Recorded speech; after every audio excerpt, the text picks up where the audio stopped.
So today, this morning, right off the bat, we've got a special treat. This is Jennifer Roberts. Many of you might know her name if you've been around KC for any length of time. But she and her family, her husband and their 3 kids, have really been pillars in this community for a while. Well, years ago. And then you guys moved to Brazil to start a house of prayer there, which I have so much respect for. Moving to a new country where you don't know people or the language is incredibly intimidating. So just so much courage and boldness there, which I love seeing. But you're really passionate about seeing people walk confidently in God's affection and their identity with Him. And it's really been part of your mantle over life to really encourage and help people to do that. And I remember hearing you speak years ago at a One Thing conference and just being so amazed by how much it felt like you really knew the Lord and who we are, and walking in that confidence and just feeling so impacted by that. So it is such a treat to have her here today. I mentioned she's married and has 3 kids. And you guys returned to the States 2 years ago, right, from Brazil? And now just back in Kansas City after helping out with the Upper Room in Denver. So it is our pleasure to have you this morning, and I'm super excited to hear from you today. Thank you so much. I appreciate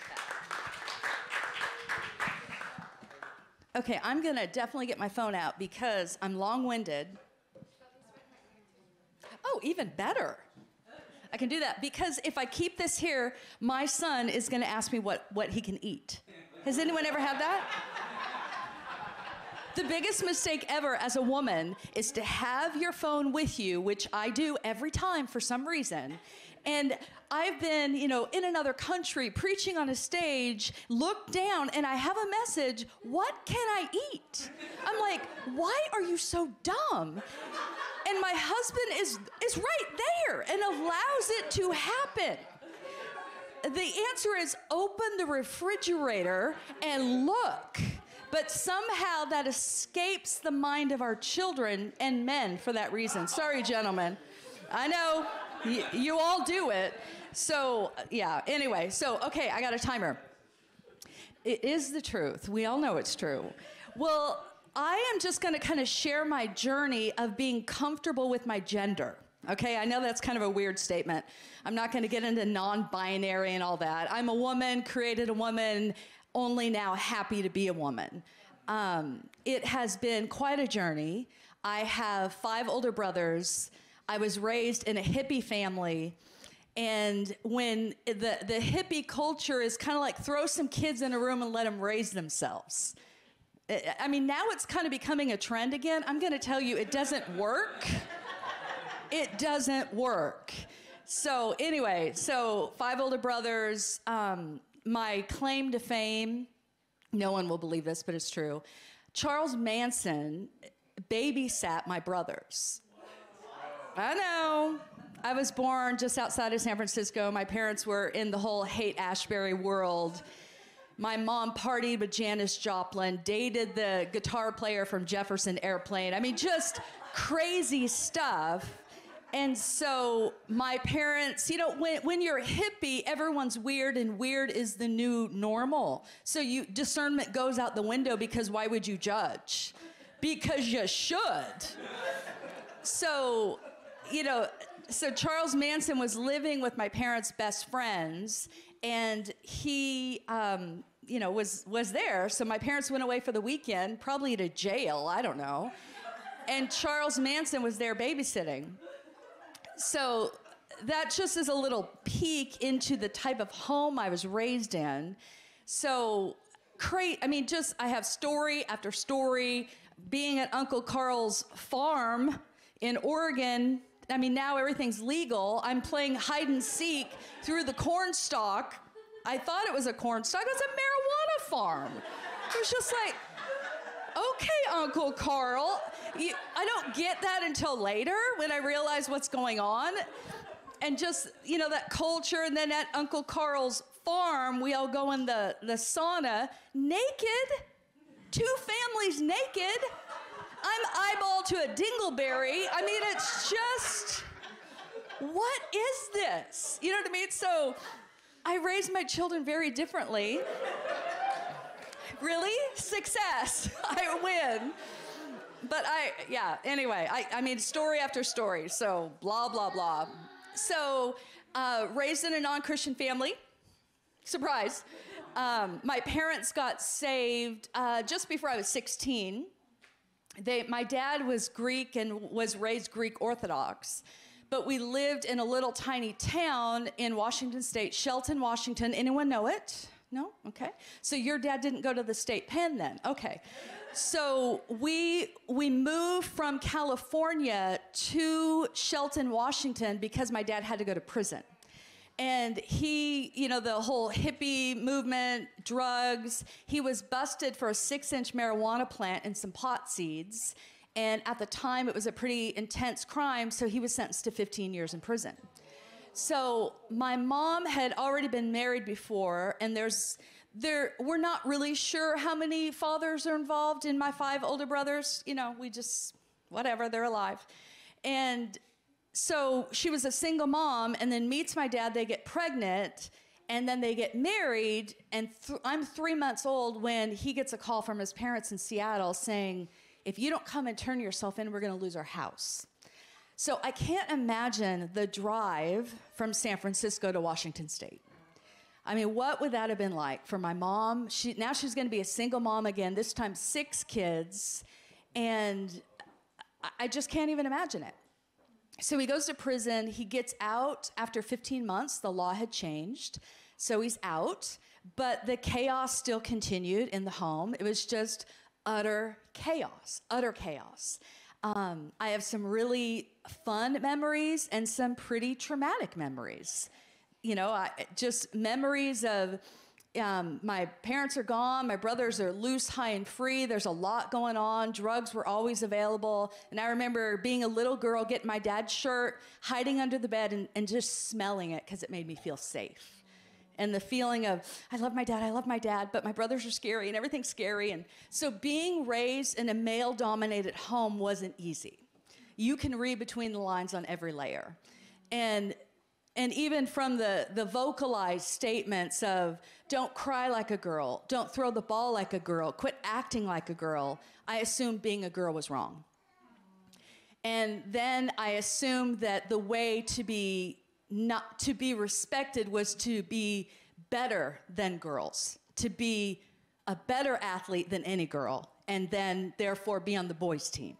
I mean, just the competitive drive, the survivor in me, I pushed myself hard and didn't understand that being a woman was good.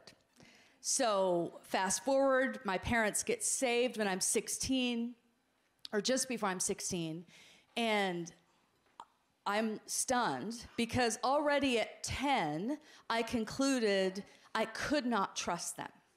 I came home one day from school, and my aunt from California is in town, and my mom is sitting around the table smoking pot with my brothers.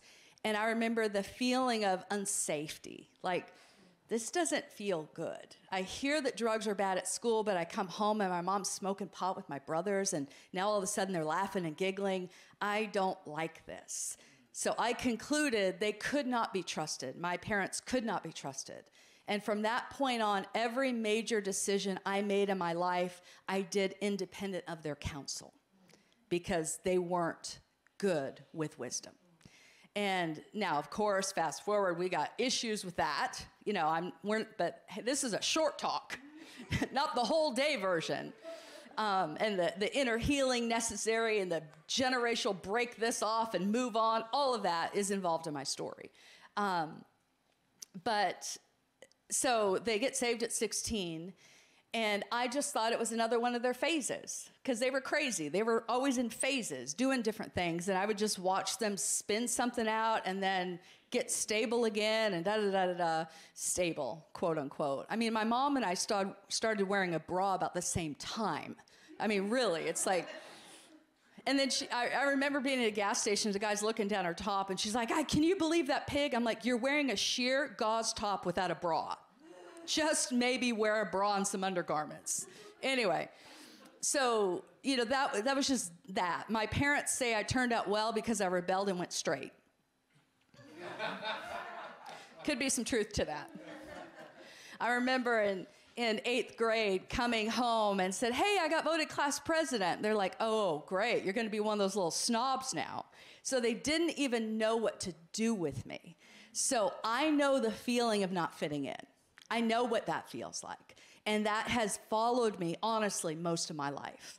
Always felt like an outsider wherever I was. I wasn't girly enough for the girls, and I wasn't a guy, so I didn't fit there. Where do I fit? And that has been my quest. Where do I fit? Where do I belong? Who wants me? Now, anyway, so my parents get saved. I'm 16. They want me to go to church with them. I'm like, why would I do that? You people are freaks. There's nothing about your life that I want to emulate in my life. And so, but they beg me and beg me and beg me. So I end up going to church with them, and I don't know what's happening. I mean, I'm fully unchurched because when they got saved, they come home, and my mom said, I gave my heart to Jesus. I got saved. I'm like, saved? Was there a fire? I mean, I didn't even understand. And she said something about the cross. I'm like, did they sell jewelry there? I did not understand at all what they were talking about. So, okay, great. You go to church now. So they begged me, so I go. The first day I walk in, now this is the 80s. My hair was epic. It was, you know, the bigger the hair, the closer to God. I didn't need God. I was close to him. I mean, it was huge. My bangs defied gravity. It was unbelievable. Spiral perm, I mean, the whole bit. Big old plastic jewelry, starched collar. Everyone, y'all need to start starching things again. That was such a fun season, just super fun. And, you know, you can't just flip up a collar. You got to starch that bad boy. So collars were starched, plastic jewelry. I go to church, I am decked. I mean, I got the matching shoes, the bag, the everything. I'm everything opposite of my mother. You know, the hippie, you know, now she's wearing clothes, awesome. But she's a little more bohemian, and that wasn't me. So I show up to church, and I don't know what is going on. Now I know it's the presence of the Lord. I feel it, but I don't know what to do with it. I'm like, what is that? I feel the warmth. I feel drawn, but, and then I hit the barrier of my sin. And I just leave. I go to the bathroom and I cry, put my makeup back on, go back in, cry, go out. I mean, back and forth, back and forth, back and forth. I mean, I must have looked like I had Montezuma's revenge. It was bad how many times I left to go to the bathroom. And so I eventually, you know, over a 6-month period, okay, if this Jesus stuff is real, then I owe it to myself to evaluate it and to check it out and not just write it off because my parents are morons. And so I go to the youth group, and the youth group leaders are patient with me. I mean, I ask all my stupid questions. They never treat me like I'm a moron. And so long story short, I give my heart to Jesus. I'm 16 years old. Now I'm hardcore, okay? So I go from being the popular girl to now I'm the religious girl. And so I give my heart to Jesus, and I sit my friends down on a Monday, and I ask, okay, I'm going to follow Jesus. Who's with me? They're like, ew. So now all of a sudden, I don't fit again. And the feeling of, oh, okay. So, but my favorite song was, though none go with me, still I will follow. And so all through high school, man, I'm lonely. I have no friends. It was a risk to hang out with me because I got religion, so to speak. So I started prayer meetings in my high school, praying, you know, every day, and I leading people to the Lord. I'd get my prayer meeting up to 40, and I'd preach it right back down to 5. We're not messing around. I boycotted Young Life. Are you kidding me? Playing games? No. None of that. We go hardcore or we don't go.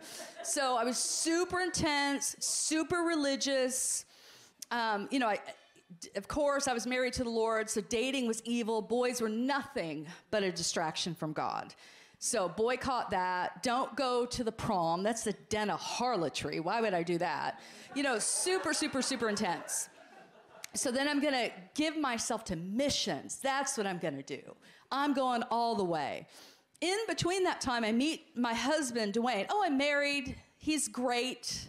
We're married, like, still, which is a miracle. Not because he's bad, just because given my family background. My grandmother was married 8 times, and then my mom was married 3 times. So curse is broken. Boom, we're doing this thing. Anyway, 30 years strong to the bald man. Love him. And then we have a 25-year-old, almost 25, 22, and an 18-year-old who just got his tonsils out, and he's home with the bell waiting for me to get home. Literally with a bell. Ding, ding, ding, ding. Anyway. Yeah, well, that boy wants tilapia, and it better be moist, he said. I'm like, seriously. Anyway, that's my son. So so I meet Dwayne. He's like thinking about joining Youth of the Mission, but he's going to go to Hawaii. I'm like, are you kidding me? That is so lame. Why would you go to Hawaii? I'm going to Amsterdam, where there's prostitutes and drug addicts. I'm doing the hardcore thing. So anyway, judged him. He was a compromiser, and he also listened to Stryper. And had a girlfriend who dyed her hair. Whatever. So anyway, long story short, somehow we get married, miracle, in Youth of the Mission for 10 years in Europe, come back to Kansas City, here for 15 years. We were the first official staff members because we had our missionary support from Youth of the Mission. So we joined the International House of Prayer. Boom, we're here, and then go to Brazil for 6 years, and then transition. Our son stopped thriving and was just saying, please, can we just go back to the United States? I don't want to be here anymore.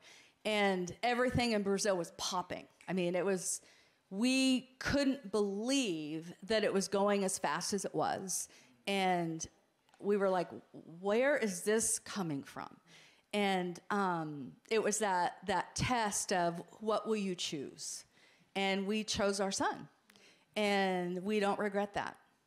And Dwayne is in Brazil today, by the way. He left yesterday to go to Brazil for 10 or 12 days to minister down there, so it's sweet. But in the midst of all my life, the thread has been, where do I belong? Where do I belong? Like I said, I'm not girly enough, and I'm not man enough. Where do I belong? And I have hated the expression of womanhood that I have seen. I've hated what's been imposed on me. And I know hate, we're not supposed to say hate, but I did. I hated it. I hated being told what to think, how to lower the tone of my voice, that strong was bad, like all of that, especially in the church culture. We may be more advanced outside the church in terms of releasing women. Inside the church, we're really far behind, which is sad considering Jesus was on the cutting edge of empowerment for women, but it ended there, and somehow we've really done a bad job of seeing a woman and empowering her and believing in her, but yet not hating men. It's like, how do we get into this whole thing? And the Me Too movement happened when we were in Brazil, and I don't know how it played out here. I just was watching little bits in Brazil going, this is awesome. We're finally saying slapping a girl on the backside isn't a compliment. Yay, congratulations. And it was a conversation that I'm like, this is such a good conversation to have. But then, in my opinion, it went dark. And now all of a sudden we hate men and they're the problem. I'm like, it's called a sinful nature. If it hadn't been a man, it would have been me. I mean, there's innate things that cause them, that play out in our lives. But yet, I want to see women find their place, and I realized that my place is in the heart of God. Now, that sounds super spiritual and trite and like a Christian bumper sticker, but it's true. It's just true. And I have needed to get my identity found in Him. And when Ephesians 1 talks about I've been predestined for adoption, I'm like, oh my gosh. Predestined? Before I breathed my first breath, I was on the heart of God to be His child, His heir. That's powerful. So then how I express what I've been given in this life Yes, it matters, but kind of doesn't at the same time. I have a place where I belong, and I may not feel it here. I may not feel it amongst you. Sometimes I do. Sometimes I have pockets. I go, this is my tribe. And then other times I thought someone was my tribe, and they weren't my tribe. They had a spear and jabbed me in the back. I mean, the levels of betrayal, unbelievable. I'm not going to get into all the ugly stories, but betrayal is everywhere. And as a minister, you don't expect it from the church. But the church has got teeth, man. They're just maybe a little shinier, but they still got teeth, and they bite, and it hurts. And then you're disillusioned with the family of God. It's like, don't use that term with me. I'll kick you in the teeth. You know what I mean? It's just been a rough patch, and I've had to fight the good fight. I've felt marginalized. I've felt feelings of self-pity. Why was I born a woman? Trying to repent for my personality, trying to, wish I were weaker. I'm not. I'm strong. I've got opinions. I talk loudly. I set the record for shot put. You know what I mean? Like, that's not delicate. I wish it were figure skating. It wasn't. It was shot put and discus. Like, not pretty things. You know what I mean? And so just finding my worth in God, finding my way in God has anchored me massively. I know this is duh, Ralph. These are not profound thoughts. And so I've recently done a course called Womanhood, How to Thrive When Life Ain't Always Butterflies and Unicorns. Like, I have been thrown some curveballs I didn't see coming. How do you thrive? How does life work? How do you move forward? What are the character traits necessary to cause you to be unshakable when winds come, when persecution comes, when difficulty comes, when accusation comes, when lies come, when gossip comes, when embezzlement comes, when all those things come at you, you did not expect? Where's my place of safety? And how come, I don't know. I just think there's going to be a day where, maybe it's in the next stage. I don't know what y'all believe, but I think there's a beautiful diversity of color and heavily dominated women leadership coming in the next stage. I just believe it. Just because God is a God of justice, and we may not see it this side of eternity, but I believe there's justice, full justice coming. Anyway, that's just a neither here nor there. So finding my place in God, finding that place where I can just rest in Him and accept the version that I come in. He told me to stop repenting for me and to actually look at my life circumstances and go, hey, that was crap, but look at what it did for me. Look at the muscle that it produced in me. Look at the way that I can shake some things off and move on, that if I hadn't had to walk through that fire, I wouldn't have been able to do that. There's something beautiful about that.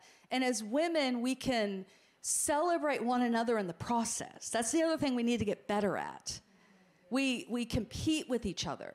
We size each other up. Whenever I'm speaking at a women's event, typically the first 5 minutes I have to be light because they're evaluating my physical appearance. You know it's true, girls.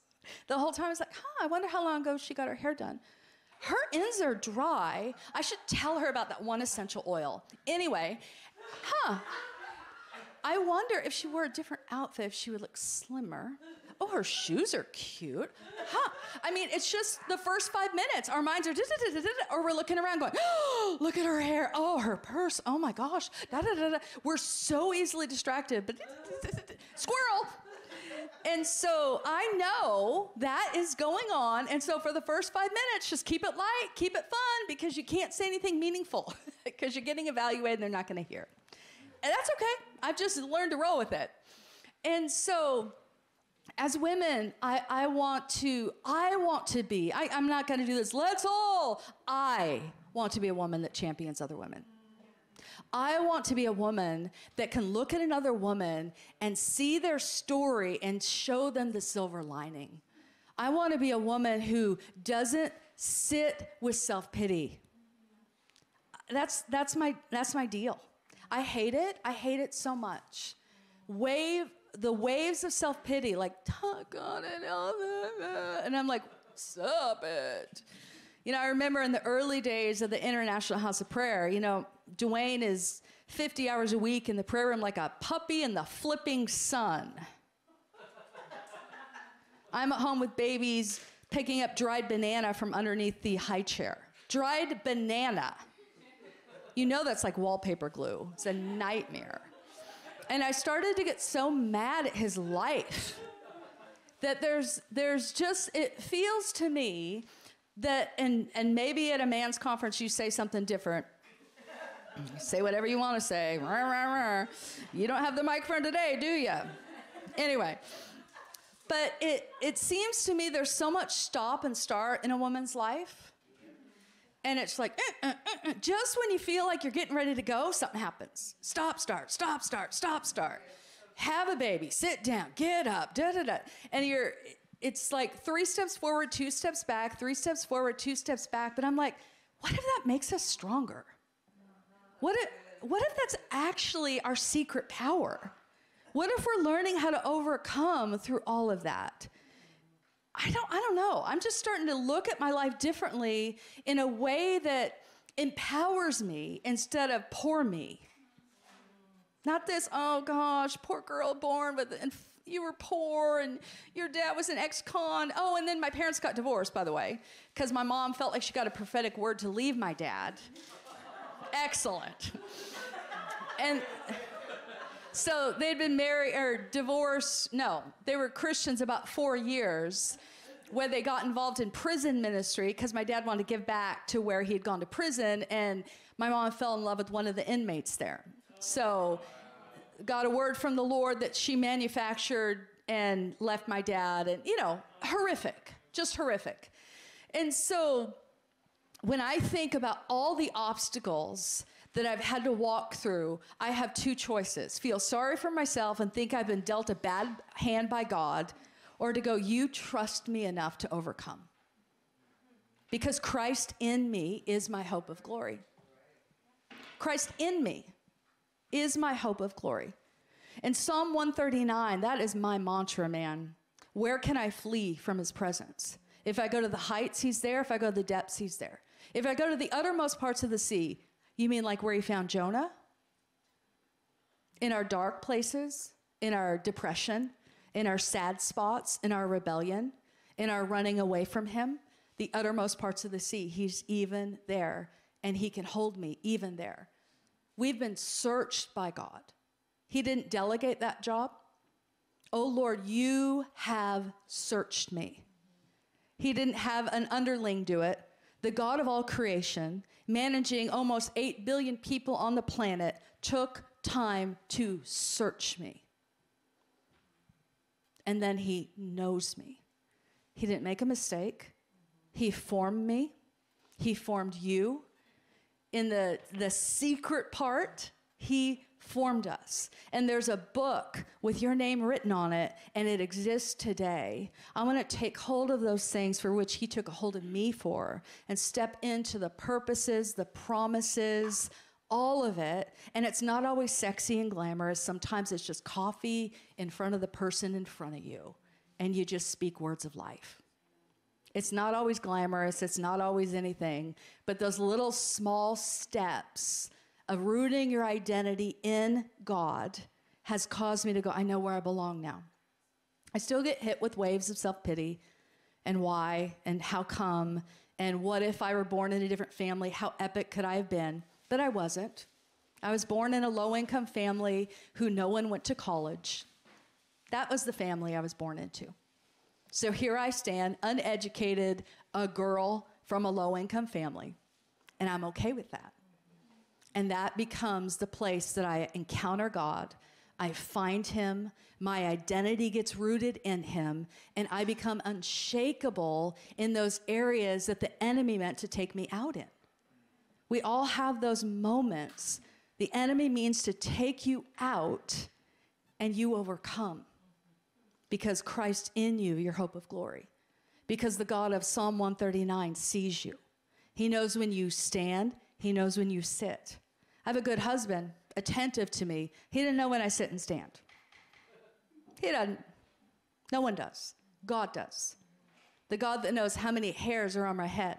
Even the ones that are falling out because of flipping menopause. My gosh, I'm so sick of that. The hot flashes, the hair loss. Anyway, night sweats. Need to sleep in a plastic bag. So God is there. I'm finding him in the mess. I'm finding him in the mundane and the ordinary. And it's richer than I imagined it to be. It really is. And making peace with myself, the package I come in, calling it good, he calls it good. You know, I love David. He says, I'm fearfully and wonderfully made. You know, so poetic. And that my soul knows full well. I'm like, ooh, does my soul know that? Have I made peace with me? Have I made peace with the fact that I'm a woman? Have I made peace with the family background I was raised in? Have I made peace with the way that God has led me? Because in his sovereignty, I have to say it's his design. And I've made peace with it. And it's good. And I want to call other people to make peace with it and to learn how to thrive when life sucks. And it's not what you thought, and you're grieving what should have been, and you're living the reality of the mess, and sometimes you made that mess, and sometimes the mess was made on top of you. I don't know. But I think in God there's a place to thrive. So that's my story, and I'm sticking to it.